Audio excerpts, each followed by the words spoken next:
Here we are, Chapter 19, The Winners After Dinner. I wonder who's going to win. Do you wonder? Who do you think? Let's find out. Wait up, Garth. Sam was standing right in front of my cage. Garth hurried over. What's the matter? Your pitching arm's okay, isn't it? At that moment, Sam was using his pitching arm to scratch his other arm, and then his neck, and then his leg. I'm itching like crazy, he said. I can hardly stand it. Garth's jaw dropped open as he stared at Super Sam, who now could be called Scratching Sam. His skin was red and bumpy and blistery, and just watching Sam scratch made me itch. A small crowd gathered around Sam. I'll get the nurse, Richie said, and he took off running. Nurse Rose took one look at Sam. Poison ivy, she said. Come with me. Still scratching and looking completely miserable, Sam followed her to the infirmary, where the sick kid stayed. We're toast, Garth told Ty. The Bob Whites are toast. Do you know what that means? That they're toast? That means that they have no chance of winning now is what he's trying to say. I spent my day with Og and Lovey and Jake in the nature center, where kids came and went all day to take the nature test. Katie stayed in the center while Miss Mack went out on the trail timing the groups for the trail reading event. It wasn't an easy day. Part of me wished I could be out there, free of my cage, watching the events and seeing how my friends were doing. The other part of me remembered that it was dangerous for a small creature to be out in the big woods. In fact, I worried about Goldenrod and her friends every night. Still, I was anxious to know what was going on. I kept my eyes and ears open for any little tidbits to tell me how the competitions were going. The first thing I heard was from Garth when he came in to take the quiz. He looked miserable. Nurse Rose gave Sam some lotion, but she says he can't swim, Garth told me. He can try canoeing or softball, but I don't see how he can hit a home run when he's scratching all the time. The other teams say he shouldn't play volleyball because they don't want to touch the ball after he does. Garth sighed. I don't think he can do anything but scratch. I'm sorry, I told him, knowing he and the Bob Whites had all counted on Sam to win for them. Maybe Sam's cabin mates should have put forth a little more effort, but I was too polite to say so, especially when Garth was upset. Saya was a lot more chipper than Garth when she stopped by after taking the nature quiz. Oh, Humphrey, she said, no one can tie knots like Abby, though Simon did a good job. Marissa's ahead in archery. We're going trail reading next. But even if the chickadees don't win, we're still having a great time tomorrow night.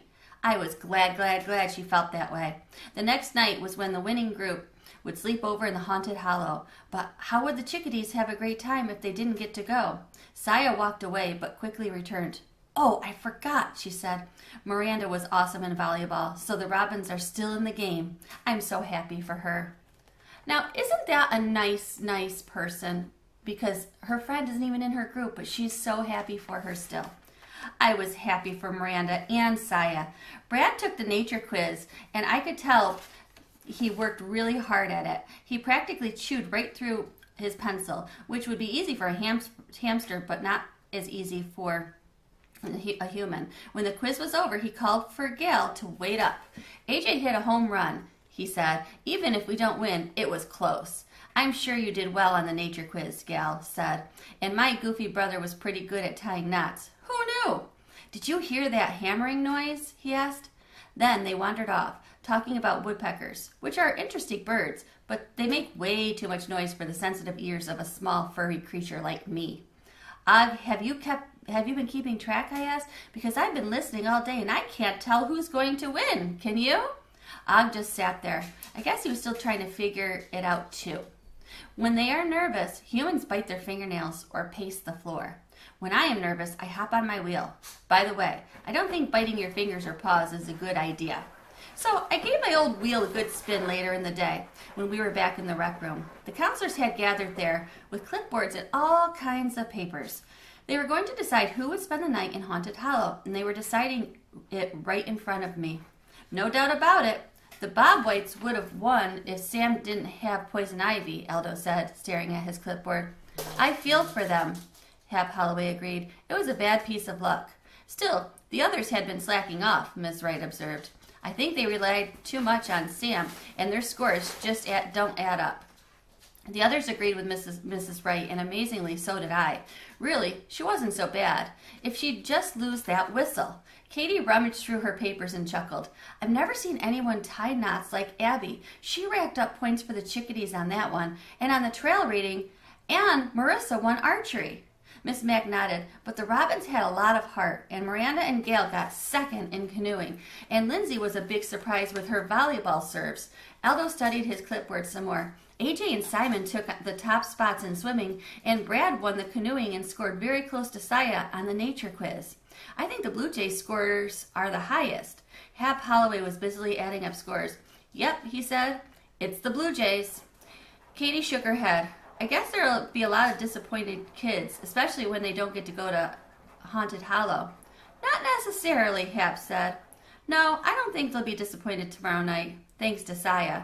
I had no idea what Hap was talking about. Do you guys have an idea? I think I might have an idea, but I'm not going to tell you quite yet. I was worried about my friends being disappointed when Aldo brought Og and me into the dining hall that night so we could hear the results. First, Hap congratulated everyone on being great campers. Then he announced the rankings. There was a lot of cheering when he said that the Robins came in third. There was more cheering when Hap said that the Bob Whites and Chickadees tied for second place. When the room quieted down, Hap said, and in first place, the winners of this year's Clash of the Cabins competition, the Blue Jays! Blue Jays rule, AJ and his cabin mate chanted. Blue Jays rule, I happily squeaked along. After the cheering ended, Hap continued. I have to recognize one camper as being one of the most outstanding athletes I've ever seen at this camp. Hap paused. That's Sam Gorman. Today's scores might have turned out differently if it weren't for that poison ivy. So let's give Sam a big, happy, hollow cheer. Everyone cheered, even Og and me. Sam stood up and waved, but I still felt itchy just looking at him. And wonder of wonders, afterwards the campers all mingled and were friendly again.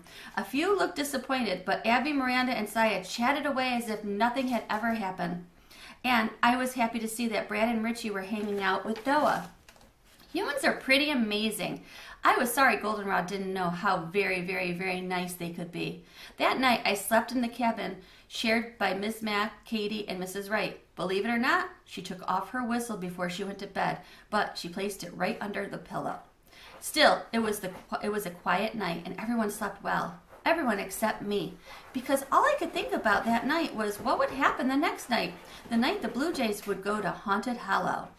Note to self, winning is good, but not winning isn't as bad as most humans imagine.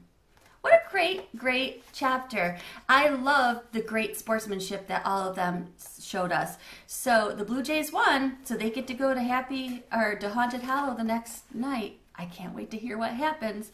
So the next chapter is called Happy Day, Haunted Night.